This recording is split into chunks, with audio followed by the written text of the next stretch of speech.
On this episode of Locked On Angels, the Halos go to extra innings last night and they get a win over the Cardinals. And Ryan Johnson says, who needs the minor leagues, and gets his first major league save. Plus, something's wrong with Angel Stadium. And we're going to talk about that in our third segment. It's time to get locked on with Mike and John. And this is Locked On Angels.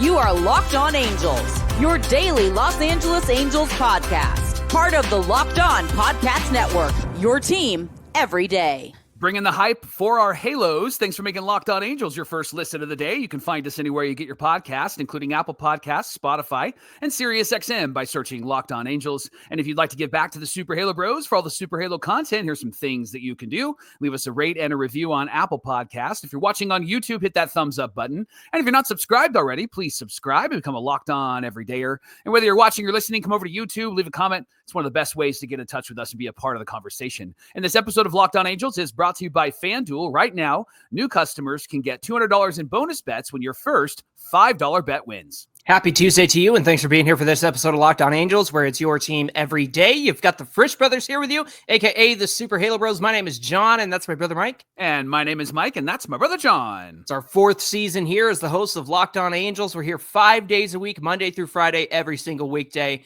however you want to slice it. We're talking Angels baseball 5 days a week, in addition to the fantastic postcast that Gavin Carlson has been hosting after every single game. Mike, about 20, 25 minutes, all you need to get together with everydayers on the Locked On Angels YouTube channel, and then it's also in our podcast feed afterward. So get in on that because they're having a lot of fun in the postcast, and we're so excited to have that on the actual Locked On Angels channel this year. It's been fantastic. Hey, on today's show, we're going to talk about the Angels Stadium. The Big A is in big trouble, Michael. What are we going to do? We got to talk about that.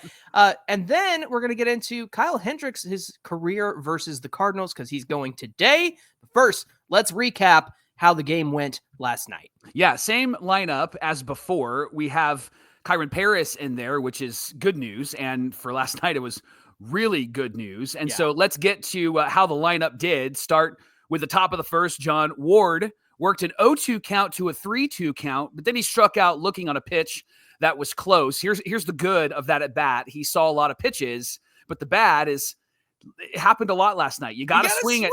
You got to swing at some of that close stuff, right? And I noticed knocked my water over. I was so upset. Michaelis was missing some spots and was either hitting on the outside or down and in on a lefty, outside on a righty, and these guys were not swinging at the pitches that were close. They were swinging at the pitches that were far away, and they were helping Michaelis out.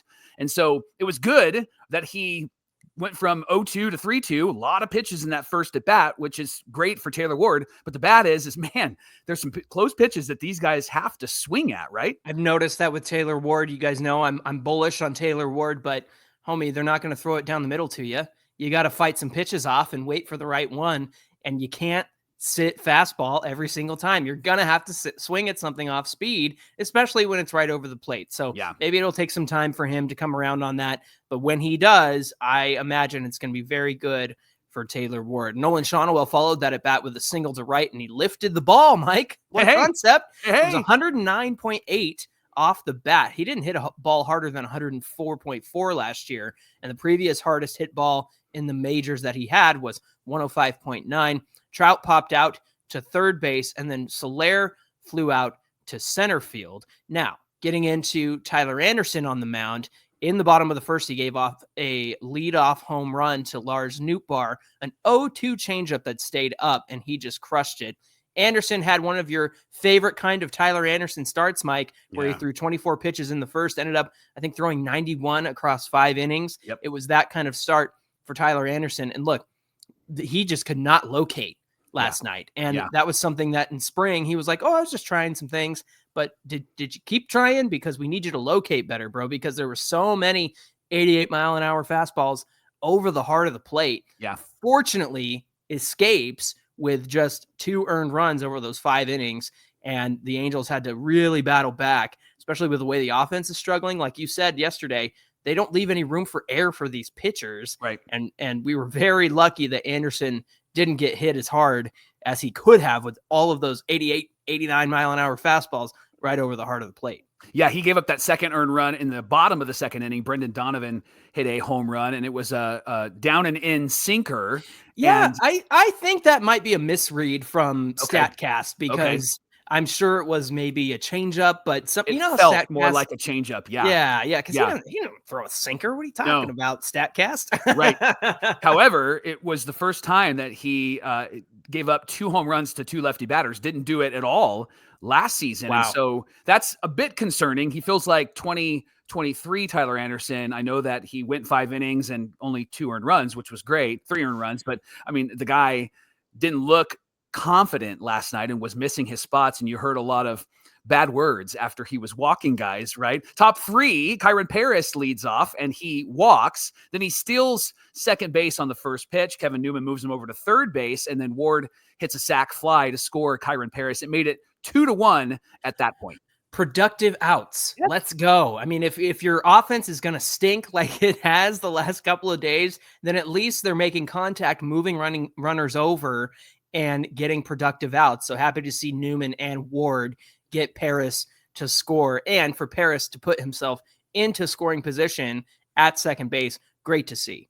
Yeah. Bottom 5, Anderson walked 2 batters, and then Nolan Arenado singled to score Newt Bar. And Nolan was thrown out at second base, but they did make the game 3-1 at that point. And I think this is where I was getting frustrated with how the Angels were approaching Miles Mikolas, and again, chasing pitches that were way out of the zone and watching pitches that were really, really close. And then we saw some things start to change in the top of the 6th. With 1 out, Taylor Ward draws a walk. He's watching those pitches closely. He's not chasing. And then Shawnuel follows with another line drive single to right. That knocks out Mikolas. And then with runners at first and third, Mike Trout hits a sacrifice fly. It made it 3-2. And it felt like one of those games where the Angels are going to have to claw back into it. But here's what's interesting about this team this year versus last year's team so far, John. Last year's team, it would have ended 3-2, or it would have been 4-2, right? But this year's team, they've got some fight. And we saw a bit of a glimpse of that in the young guys in spring training. And then we saw it happen again on Sunday with Kyren Paris' home run. And then last night, Johnny, in the top of the 7th, we saw Kyren Paris strike again, didn't we? Yeah, 2 outs. Rengifo walks. Then Kyren Paris triples and scores Rengifo. He took off on the pitch, Mike. It was a good old-fashioned hit and run. Yeah. And it was the right time to go. That allowed him to score from first base. Our nephew, Tyler, who's getting married. Shout out to Tyler getting married in May. He texted me and said, this team feels different than last year because, Tyler's quote, they're playing boring, fundamental baseball, and a hit and run is part of that. So that tied the game at 3.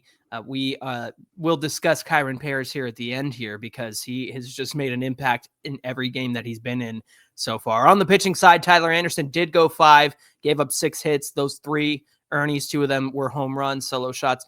2 walks, Mike. 2 walks, not bad for Tyler Anderson. 4 strikeouts and 2 home runs, 91 pitches. Again, Mike, I think it's just a matter of not being able to locate in this game, something that you feel like will come with more outings. Reed Detmers got into this one. He followed Tyler Anderson, threw 40 pitches, but he threw 40 good pitches. And what I mean by that is he went 1 2/3 innings, 1 hit, 2 walks, and 3 strikeouts. Mike, Reed Detmers has found his role because if you're going to throw 40 pitches in 1 2/3 innings, then you're going to come out of the bullpen, and God bless him for doing a great job out of the bullpen. And I said this to you before we started, but there's not a guy on this pitching staff, maybe other than Tyler Anderson, that makes me go, oh, good grief, here we go.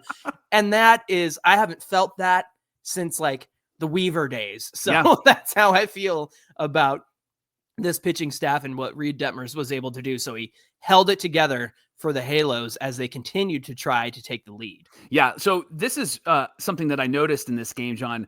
This bullpen, I know they were great last year from July on.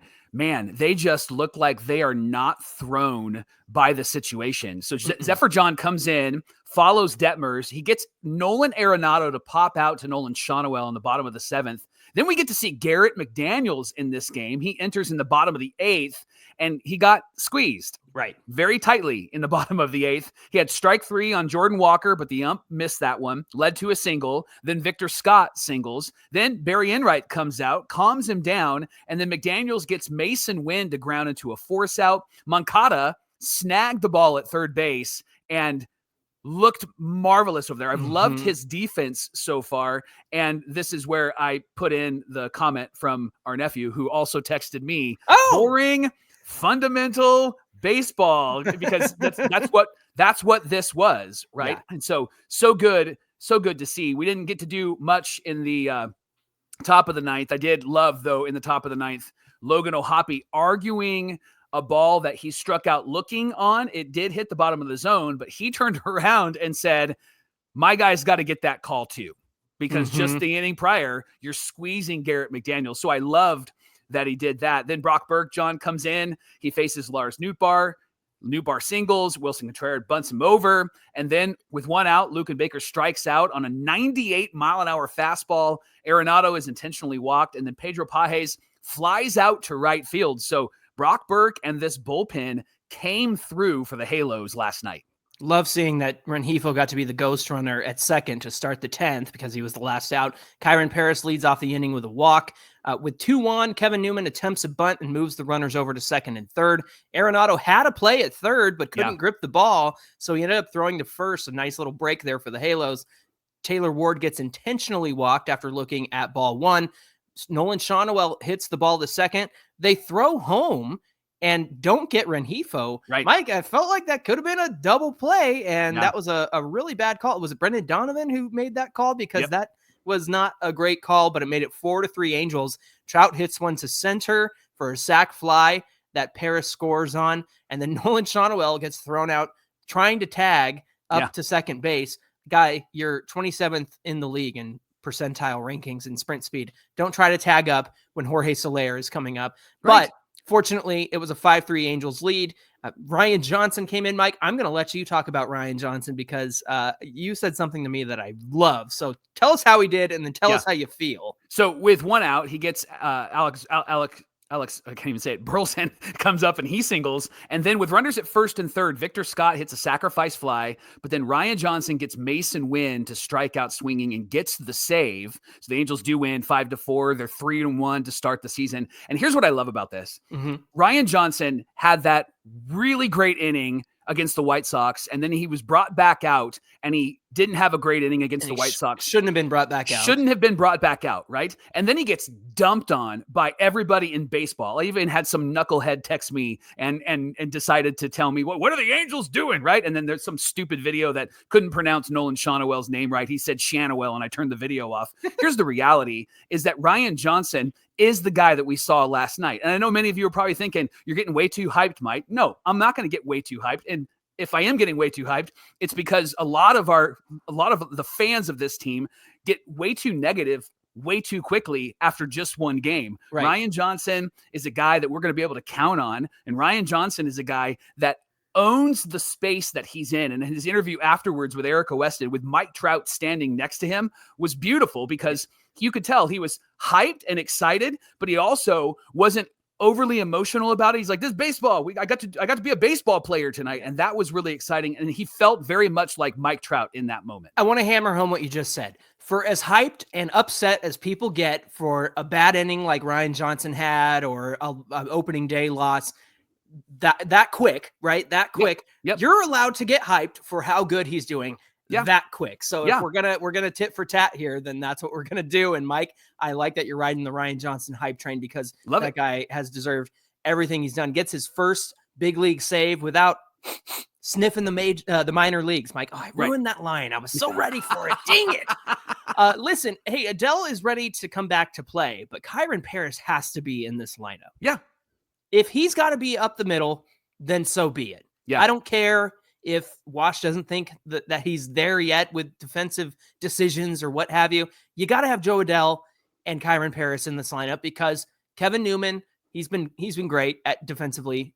Anderson's been great defensively, but neither of them are hitting a lick right now. And you need both of those bats in the lineup. So if Adele's going to come back, I don't think it's going to be because Kyren Paris is taking his spot. I think Kyren Paris needs to move to the infield where he's been by trade, because you have that luxury. You have the ability to do that. I said that Kevin Newman needs to be a luxury and not a necessity. Well, at this point, you need Kyren Paris's offense in this lineup, and you can't go playing around with that as far as these things go. Hey, thanks for making Locked On Angels your first listen of the day. Coming up, we're going to talk about the Big A might be in big trouble. We'll tell you what we mean in just a minute. The Final Four is here, and FanDuel is giving you a chance to get in on all of the action like never before. Right now, new customers can get $200 in bonus bets when your first $5 bet wins. That's $200 extra to use on everything from buzzer beaters to who's cutting down the nets. And FanDuel makes it easy to back your favorite team with spreads, totals, and game props. And with FanDuel, there's always something exciting to bet on. And the app's really easy to use. And when you win, you get paid instantly, no waiting around. So visit FanDuel.com and get in on all of the college hoops action as the Final Four approaches. This is the Locked On Podcast Network, where it's your team every day. And every dayers, if you're looking for the best way to watch the Halos, who are 3-1, 3 in a row, now's the time to jump on board with FanDuel Sports Network. You can stream all Angels games on FanDuel Sports Network. You don't have to have any more in-market blackouts. You can stream it wherever from your phone, or you can stream it from your TV. But the point is, you want to get in on this because they have a special deal going right now. If you use the promo code BASEBALL30, you can start off your FanDuel Sports Network streaming experience with a 30-day extended free trial. So head on over to FanDuelSportsNetwork.com/packages and use that code BASEBALL30. It expires May 2nd, so you got some time. And after, it's only going to be $19.99 a month. So if you want to get in on it, now's the time. Again, use that code BASEBALL30 to get 30 days for free with FanDuelSportsNetwork.com/packages. The right-handed version of Tyler Anderson, Kyle Hendricks, is pitching today against the Cardinals. Here's the good news, John, is because he's been a Cub his entire life. He has a lot of appearances against the Cardinals. In fact, 28 appearances, 27 starts. He's got a 14-4 record with a 2.51 ERA, 118 strikeouts in 175 and 1/3 innings pitched. And a couple of notable games, John. May 3rd, 2019, Hendricks pitched a complete game shutout against the Cards, allowed just 4 hits, no walks, 3 strikeouts, and he did it with just 81 pitches, which is a really great start. Very Jack Kahanowitz-like, right? Hey. And then June 24th, 2022, he went 7 1/3 scoreless innings, and he gave up 5 hits, and he walked 1 while striking out 6. Cubs won that game as well. His most recent start was last year in July 12th. He pitched 7 scoreless innings, allowed 3 hits and 2 walks while striking out 4. Here's something interesting. He has a 16 1/3 innings scoreless streak against the Cardinals currently. Hey. So a couple questions for you. First question is this. What do you expect from Kyle today? Yeah, Mike, he's got to hit his spots. In all the ways that Tyler Anderson struggled last night, Kyle Hendricks has to be a pinpoint pitcher, and that's something that he does well. He can put the ball where he wants it to go. It's kind of like Kenley Jansen with that cutter. For the most part, Kenley can put it wherever he wants, and that's why he's so successful with just one pitch. So if Hendricks is going to have success against the Cards today, he's going to have to be pinpoint accurate. He's going to have to get a lot of stuff on the ground. He's going to have to keep it low, and that's where I think things differ with Tyler Anderson. My biggest concern with them going back-to-back, I know one's a lefty, one's a righty. My biggest concern with them going back-to-back is they are very, very similar pitchers. However, Anderson was not Anderson-like yesterday. Anderson is somebody who can keep the ball on the ground. Yeah, he's going to get flyouts, but they're going to be, lazy pop-outs, that sort of thing. So, by virtue of the fact that Anderson didn't do what he was supposed to do for the most part yesterday, I think Kyle Hendricks can keep everything down. I think he can keep stuff on the ground. Mike, in this situation, maybe you do need a good infield defense behind him. So I know I just got through saying Kyren needs to be in the infield.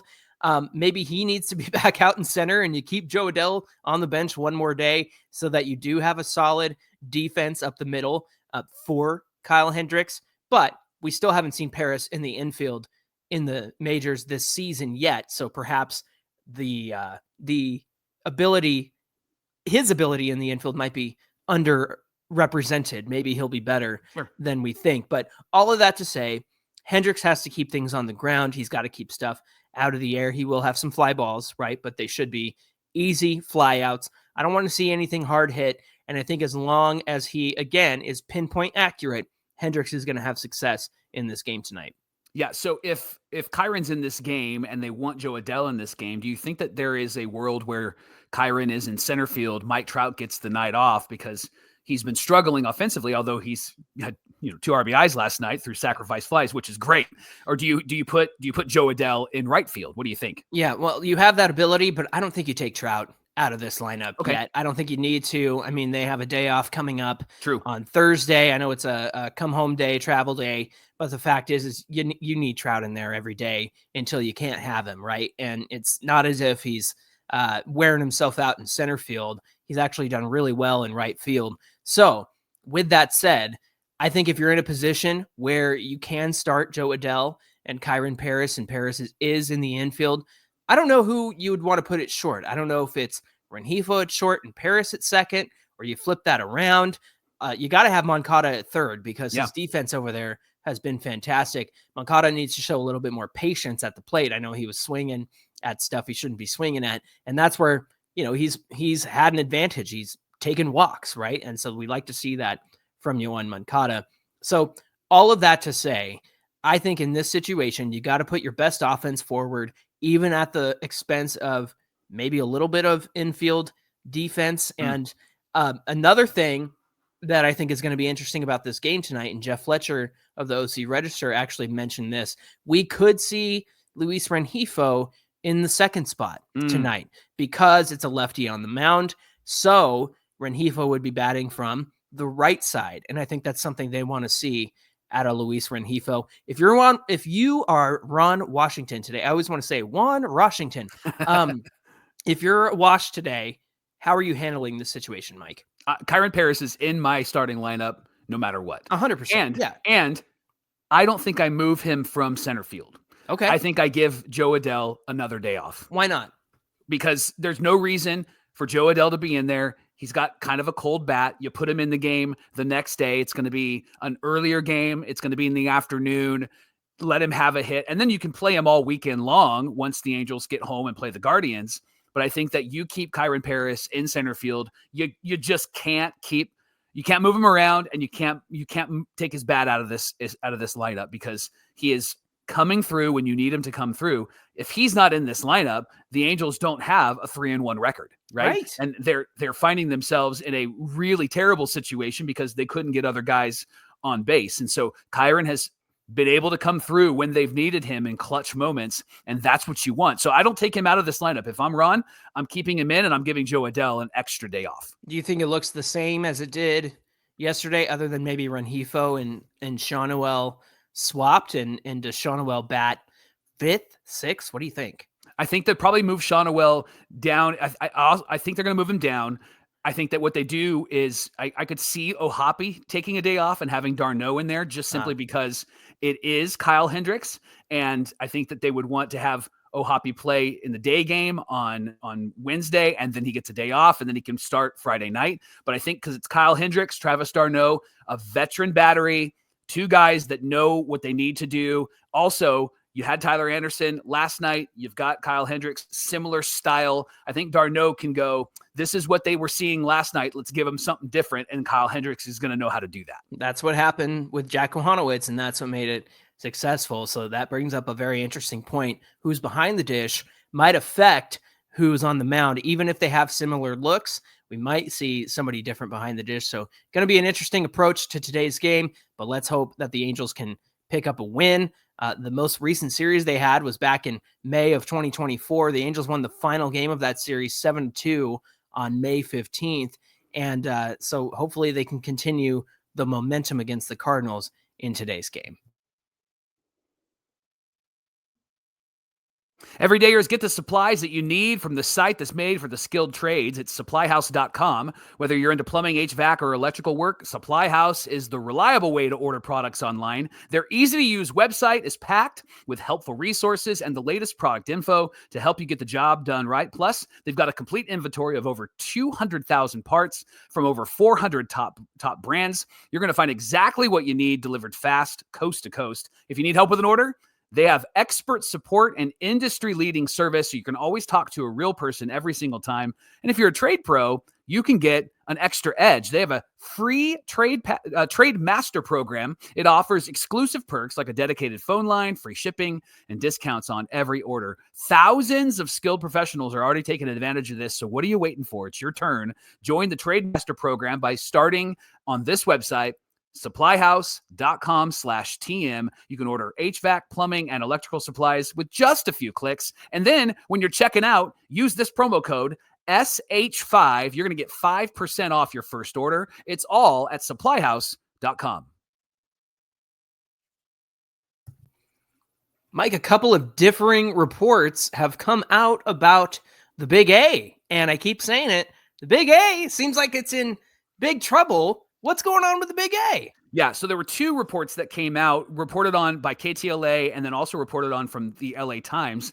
And I read both of them a couple of times, and they both took a different approach to this. So I took both, and I want to summarize it for our listeners and our viewers. So a report from the California state auditor found that the city of Anaheim has not been able to ensure that Angel Stadium is being properly maintained. According to the report, the stadium could need hundreds of millions of dollars in maintenance and repairs. The report said Anaheim's lease agreement with the Angels ownership requires ownership to maintain the stadium in good condition and repair, subject to ordinary wear and tear, with a standard of maintenance at least equal to first-class professional baseball stadiums. The audit was requested by Senator Tom Umberg and Assembly Member Avelino Valencia, and both expressed a very deep concern over the quote-unquote Angels' failure to live up to the agreement. Now, that was KTLA's report. LA Times had a very different direction, and it was because of what state auditor Grant Parks had to say. He said this: "We didn't uncover any instances in which the Angels ownership violated the terms of the lease agreement. Only specific financial outcome of the only specific financial outcome of the report was discovered by auditors that the Angels had overpaid $95,000 in ticket revenue to the city in 2021. And so the city agreed to refund that money," said the report. The city and the Angels, they last worked on Angel Stadium 25 years ago, John.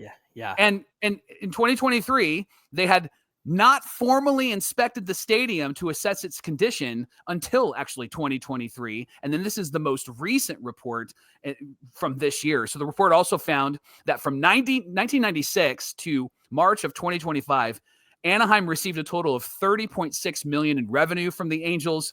This revenue, most of it, 24 million of it, came from baseball ticket sales, but the revenue has declined from 2.2 million in the fiscal year of 05-06 to 44,000 in the fiscal year of 24-25. So lots of details about this report. They talk a lot about the money that the city has given the Angels. They talk a lot about what the Angels have done with that money, how they partnered in making renovations. The Angels paid a bunch of money to the city, but then the city gave it back to them so that they can make it a first-class stadium. Listen to this. In the report, they found that the Angels are required to keep the stadium maintained on par with Dodger Stadium and Kauffman Stadium in Kansas City. Felt like that was kind of two random things. Dodger, not so random, but Kauffman Stadium, very interesting that it was Kansas City that they selected. So ultimately, John, what it boiled down to is that the state made 4 recommendations to the city of Anaheim. Okay. The first recommendation is they said to protect your future interests, you should ensure that the future lease agreements regarding a city-owned stadium include clear language in areas listed in the report, because it felt very ambiguous. Second recommendation, they wanted to make sure that the stadium was in good condition and repair, and so they had to negotiate what the required maintenance and repair tasks would be that the Angels would need to do. And then they have to post that publicly on the website so that the results are clear and not ambiguous. The third recommendation was that they should have the right to audit the Angels and review ownership records to determine if they've received all of the revenue that they're supposed to receive. And then the fourth recommendation was to ensure how the stadium is being used and better track all of the annual revenues outside of baseball activities. So all of that to say, KTLA had one bent, LA Times had another, but ultimately what they found was the Angels have held to what the lease agreement is. And John, the lease agreement is that's vague. That's literally how it was described. Very, I guess, maybe, okay. So this isn't an Artie, like, he sucks, he's a terrible owner conversation. This is also not, the city of Anaheim hasn't done much. It really was, they signed a contract and the language is vague. And so the Angels did what they were supposed to do. And the city is like, well, it's in disrepair. So what do we do now? Yeah. Well, and the big A stands for big ambiguous now, because all of that language in the contracts is hilarious to me that, you know, especially you got to maintain it on the level of this stadium, which is older than yours, and this Kauffman Stadium, which was sort of new when this contract was signed, right? Like, what in the world? So I don't know. Like, it just comes across as just, who wrote this stuff? Who writes this crap, right? Remember that from WWE? And so anyway, I think it's just like, you really can't blame anybody here other than, you know, who wrote this contract with the standards that the Angels were supposed to follow. And again, like you said, this isn't like a dig at Artie or a dig at the city. It seems like the Angels, according to the rules in the contract, have done everything they're supposed to do. Yeah. But it also seems like typical, you know, city government not staying on top of things. And it kind of like, don't hear me wrong here. It kind of makes me understand why Artie has been so, flippant when it comes to working with the city. Yeah. Because according to the report from the LA Times, it seems like the Angels have done what they're supposed to do, what they're obligated to do. But if that doesn't seem like they've gone far enough with it, well, it's probably because they've met the mark of what they're supposed to do. But that mark is a very low bar, Mike. And I think that's kind of the issue here. So this all would have been so different if there wasn't a bribery scandal, and they tried to sell off the stadium like it was, you know, on pennies on the dollar. Right. It's just, this would have been such a different story, and it would have been such a different outcome as well. The point of this whole story is that it's been 25 years since they've done really anything significant to this stadium. I know they put up new signs, new scoreboards, those types of things. But in reality, on the surface, the stadium doesn't look bad. But if you go to the stadium and you start to really look closely, you'll recognize, like, this is not an upgraded, like, top-notch, terrific stadium. And there's conversations about earthquakes lately, right? Like, what happens if an earthquake hits in Anaheim, right? Like, there's a lot of questions about this old stadium that was built years ago that hasn't been touched, hasn't been renewed, hasn't been renovated in over 25 years. Yeah, before some of our everydayers were even born was the last time it was renovated. That's a little bit of a scary thought. But you know what? They got Pac-Man Arcade in the outfield pavilion now, so maybe that'll hold things up if it comes crumbling down. Thank you for making Locked On Angels your first listen of the day. Now for your second listen, check out Matt and Dom on their show, Locked On Fantasy Baseball Podcast. They're going to help you win your league this year. And I'm terrible at fantasy baseball, so I need their help. You can find their show on YouTube or wherever you get your podcasts. Hey, be sure you stick with us on Twitter at Locked On Angels and at Superhalo Bros on Twitter and Instagram, whether you're watching or listening. Come on over to today's show, find the episode, get in the comments section, hit that subscribe button. While you're at it, we'd love to hear from you. Mike, what do we have on deck for Wednesday's show? Trout's struggling at the plate, although he is making an impact, knocking in some runs. We're going to talk about some of the changes that he's making right now, he's working out right now, so that he can be Mike Trout again. That's tomorrow on Locked On Angels. Boy, I want to be Mike Trout again. Come on, let's go. All right, friends, we hope you'll come back and join us. Until then, my name is John, and that's my brother Mike. And my name is Mike, and that's my brother John. Thanks for being here with us, and we'll see you back here on Wednesday. Man, it was so good to get a win last night. That was I know, awesome especially to when they watch. always lose extra innings. They They finally always got one, lose those too. games, Yeah. and they won.